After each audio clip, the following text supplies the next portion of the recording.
In this video, I'm gonna teach you how to use iPhone with Windows Computer. It's a very easy process, so make sure to follow along. A new application made by Microsoft now allows seamless integration between your iPhone and a Windows computer. This is going to work for both Windows 10 and Windows 11. So as long as you have a computer running one of these OSs, you will be able to use it alongside your iPhone. You will be able to see all of your messages, synchronize everything, perform calls, and so on. For this, you will need the Phone Link app. As the name suggests, this application allows you to use your iPhone in conjunction with your Windows PC. So all that you have to do is use the Windows search function and look for Phone Link.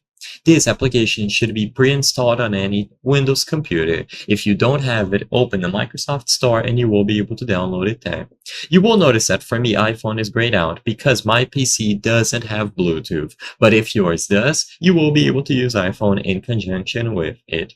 If you don't have it like me, all that you have to do is purchase a Bluetooth USB adapter, connect it, and now you will have access to Bluetooth.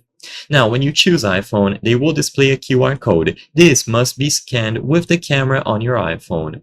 After you scan this QR code, you will be presented with a numerical code, and then all that you have to do is confirm on your iPhone screen if you see the same code. If you do, confirm the pairing by clicking on Pair, and you will be all set up. You will notice that you have plenty of options regarding this connection. They will tell you to go to the Bluetooth settings, find the PC that you just connected, tap the information icon, and then you can share system notifications, and contacts. You can also just skip this option for now, and when you get inside a phone link, you will see all of your messages, your calls, the battery percentage, and you can manage the connection here.